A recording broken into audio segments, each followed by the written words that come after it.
नमस्कार. मी प्रकाश सर, वास्तुतज्ञ व ज्योतिष भास्कराचार्य. माझं कार्यालय पुणे व फलटण येथे आहे. माझा संपर्क नंबर 8766772427. मी आजपर्यंत जे भाकीत केलं ते सर्वच्या सर्व खरे ठरले. त्यात भारत पाकिस्तान युद्ध असू द्या, पावसाचा अंदाज असू द्या, परत जम्मू काश्मीर, हिमाचल प्रदेश ह्या साईडला भरपूर पाऊस पडेल, उत्खनन होईल असं मी भाकीत केलं होतं. दुष्काळी भागात जास्त पाऊस पडून तिथं जीवितहानी व वित्तहानी होईल असंही भाकीत केलं होतं. हे महाराष्ट्रात घडलेल्या आहेत घटना. परत गर्दीच्या ठिकाणी जाऊ नका असं बी मी बोललो होतो. त्या घटना बी झालेल्या आहेत. आणि बॉम्बस्फोट होईल असं मी बोललो होतो. आणि ह्याच्यासाठी मी लोकांना आवाहन केलं होतं की संशयास्पद अशी कुठलीही व्यक्ती दिसल्यास तुम्ही शासनाला त्वरित संपर्क करावा. ठीक आहे, ते शासनाकडनं आपल्याकडनं होऊ शकत नाही, कारण की आपल्याला सर्वसामान्य लोकात ते ओळखू येत नाहीत. पण मी हे सुद्धा बोललो होतो की जे काही धर्मगुरू आहेत, धर्मवेडे, ते धर्माचा प्रचार करून लोकांची माती फिरवून काहीतरी कांड करतील आणि त्या पद्धतीने बॉम्बस्फोट झाला. त्याच्यानंतर श्रीनगरमध्ये बी बॉम्बस्फोट झाला. हे सुद्धा मी भाकीत केलं होतं. मी दोन पत्रकारांना ही बातमी दिली होती की असं घडू शकतं, बॉम्बस्फोट घडू शकतो किंवा गोळीबार होऊ शकतो, त्याच्यात एवढ्या दिवसात होऊ शकतो. पण अजूनसुद्धा ती वेळ गेलेली नाही. कुठे ना कुठेतरी बॉम्बस्फोट होऊ शकतो. याच्यासाठी जम्मू काश्मीरमध्ये सुद्धा सावध राहायला पाहिजे.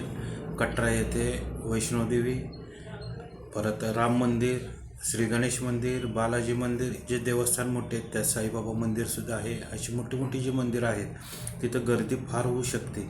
अशा ठिकाणी बॉम्बस्फोट होईल. मॉल, विमानतळ, परत इतर ठिकाणीसुद्धा होईल. आता हा नवीन व्हिडिओ जो करतो आहे तो मी ह्याच्यासाठी करतो आहे की शततारका नक्षत्रात राहू गेल्यानंतर काय होऊ शकतं. तर शततारका नक्षत्रात राहू गेल्यानंतर अचानक वातावरणात बदल होऊ शकतो. थंडीच्या वातावरणात उष्णता जाणवेल, पाऊस पडेल, सुनामी येईल, समुद्रात भूकंप होतील, पाण्यातनं विषबाधा होण्याची शक्यता आहे. परत जे समुद्राचं नदीचं पाणी आहे ते खराब होऊ शकतं. धरणातलं पाणीसुद्धा खराब होऊ शकतं. पाण्यातनं बरेचसे आजार पसरू शकतात.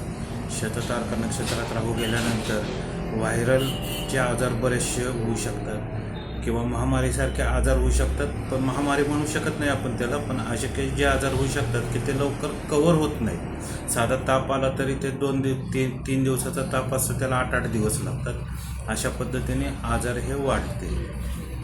आता ह्याच्यात काय नवीन औषधाचा शोध चांगल्या प्रकारे लावू शकतो. कुठल्या तरी रोगावरचं औषध चांगलं निघू शकेल. राजकीय स्थिती पाहता तर राजकीय भूकंप फार होईल.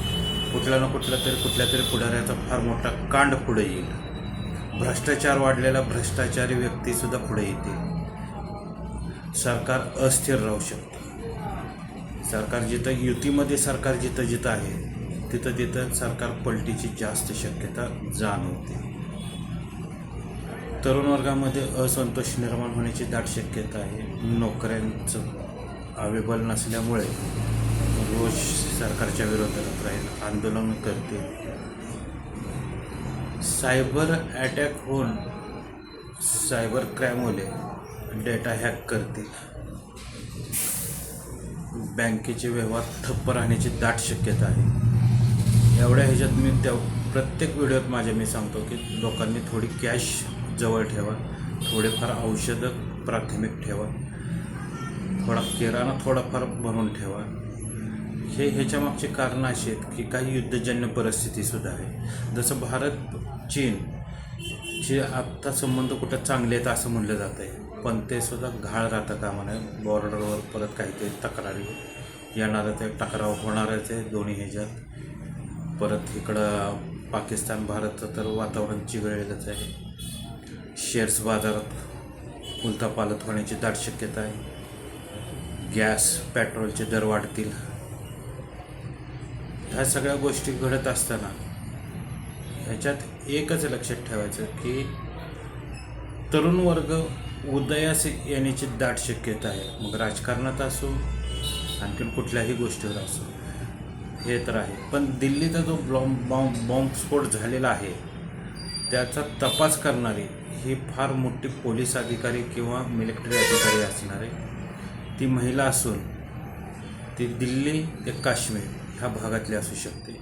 आपल्याकडे झाशीच्या राणी कमी नाहीत. जसं मी मागं भारत पाकिस्तान युद्ध व्हायच्या वेळी म्हणलं होतं की 2 ते 3 ह्या महिला भारत पाकिस्तानच्या युद्धात असू शकतात, तसंच हा तपास करायला सुद्धा 2 ते 3 महिला अधिकारी फार मोठ्या पदावरच्या आहेत आणि असतील असं माझा तर पूर्ण अंदाज आहे. तर आपण गाफील न राहता, युद्धजन्य परिस्थिती आहे, युद्ध लगेच व्हायला पाहिजे सगळ्यांना वाटतं, पण ह्या युद्धाचे परिणाम फार वाईट होतात. आणि ज्यावेळी युद्ध चालू होईल त्यावेळी हे 4-5 दिवसाचं, 10 दिवसाचं, 15 दिवसाचं न राहता हा जास्त काळाचं साधारण 2-3 महिन्याचं राहू शकतं. कारण का पाकिस्तानला साथ द्यायला तुर्की आहे, बांगलादेश आहे, परत भारताला न कळता चीनसुद्धा सपोर्ट करेल आणि अमेरिकेसुद्धा सपोर्ट करतील, इतर काही मुस्लिम देशसुद्धा असतील. त्याच्यामुळे हे युद्ध थोडं लांबण्याची दाट शक्यता आहे. त्यामुळं मी प्रत्येक वेळी सांगतो की थोडा किराणा भरा. कुठल्याही ह्याने काही अडचण आली तर आपल्याकडं तेवढं किराणा असला पाहिजे, थोडी कॅश जवळ असली पाहिजे, थोडी महत्त्वाची औषधं पाहिजे, कारण युद्ध तेवढं लांबेल.